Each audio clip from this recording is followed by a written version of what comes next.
తెలంగాణ కాంగ్రెస్ క్రమశిక్షణ కమిటీ సమావేశమైంది. ప్రధానంగా వరంగల్ జిల్లా సమస్య కొలిక్కొచ్చిందని కమిటీ చైర్మన్ మల్లు రవి తెలిపారు. కొండమురళి ఎమ్మెల్యేలకు మధ్య ఏర్పడ్డ గ్యాప్ తొలగిపోయినట్టే అన్నారు. అందరూ కలిసికట్టుగా పనిచేసి స్థానిక సంస్థల ఎన్నికల్లో పార్టీని గెలిపించుకోవాలని నిర్ణయించామని చెప్పారు.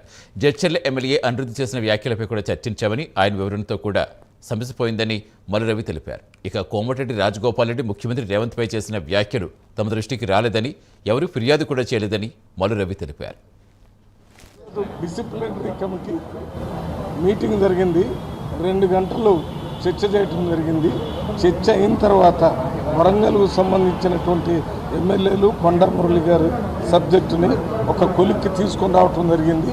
అదే రకంగా జడ్చర్ల ఎమ్మెల్యే అనిరుద్ధ్ గారు వారి దాని మీద కూడా ఒక ఫైనల్ నిర్ణయానికి వచ్చి 4 మెంబర్స్ ఉన్నాం.